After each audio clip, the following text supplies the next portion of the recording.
massive rescue effort for the earthquake that's ravaged Haiti is underway right now, and thousands of miles away, elite rescuers are preparing to deploy to the island nation. Casey Wian joins us now from the March Air Reserve Base in Riverside, California, with one of the top urban search and rescue teams in the U.S. Casey. Kira, a C-17 military transport plane is expected to arrive at March Air Base any moment now, and it will be filled with tons of search and rescue gear, some of which you can see behind me, and is scheduled to depart for Haiti tonight. Earlier today, we spent time with these highly trained firefighters and other personnel and watched them get ready. Minutes after news broke of the massive earthquake in Haiti, 3,000 miles away, the Los Angeles County Fire Department's urban search and rescue team began to get ready. Well, we're preparing for the worst. As you can see, we have these flatbed trucks that are loaded here with all the gear, water, food. We have a transport here. We plan on being self-sufficient. Inside these bins and bags are specialized equipment. There's search cams, there are jackhammers, there's saws, there's all type of specialized equipment. What's the manpower of this search and rescue unit? This search and rescue unit has 72 members that are comprised of doctors, there's women, canine handlers, there's structural engineers, there's urban search and rescue personnel, search teams or search and rescue teams. This is one of only 2 in the country. Obviously, there's a great need for search and rescue teams in Haiti right now. Why is the equipment still on the ground here in Southern California? What's the holdup? Well, again, like I said, everything has to be done right.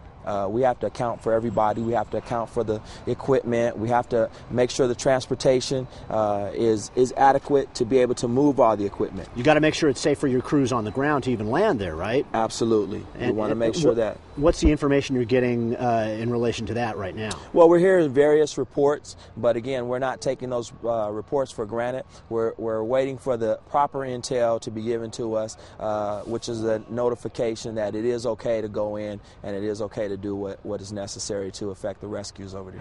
Jasmine Segura and her dog Chocolate are one of 6 canine teams trained to find live victims trapped under rubble. How much information have you been able to receive about the situation on the ground in Haiti right now? What are you expecting once you arrive? You know what? A chaotic situation, for sure, obviously. And weather conditions and just basically just getting there and doing our job, because that's what we're trained to do, is to go in situations like that and do the best we can to de-escalate the chaos and save some lives. Our dogs are live human scent search dogs. So, for example, earthquakes, 9/11, people who are trapped where we can't see right away, they're unconscious underneath rubble, wood, mud. These guys will come up and they will sniff them out. They will stay in that area and start alerting, barking, and they're letting us know that there's a live human trapped there. Because typically, sometimes, even if we hail, which is LA County Fire Department, can you hear us? Some people are unconscious, so they can't hear us, they can't respond, but his nose will take us right to a live human being. I imagine some of these folks are pretty anxious to get going. Our guys are always anxious. We love a challenge, and we do expect to be challenged. You can now see behind me that C-17 military transport plane is finally on the ground. Personnel will begin loading up. They'll also be weighing all of that gear that they've been gathering over the last 24 hours. And this is actually the first time that this particular search and rescue unit has worked together as an individual unit, deployed together. Individual members have been worked on previous disasters of this magnitude or close, including the Northridge earthquake here in California, an earthquake in Indonesia, 9/11, and Hurricane Katrina. Kira?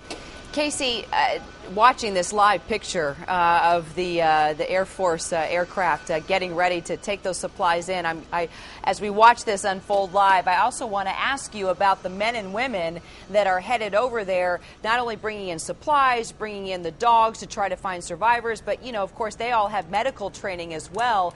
Will they be working on the Haitians as they find them, rescue them, and setting up medical facilities which are desperately needed right now? Will they be able to do that as well? This particular team, my understanding is that their main focus is going to be going in and finding people that still may be trapped alive in some of those collapsed buildings. So time is of the essence. These people are specifically trained in the structural integrity of buildings and in being able to get into these buildings that have collapsed, sometimes four-story buildings collapsed on themselves. They're trying to get there as quickly as they can to pull folks out of those buildings alive. These dogs are particularly trained to find live human beings. These are not cadaver sniffing dogs. They're looking for live people, so they're trying to get there as quickly as they can, and that's our focus right now.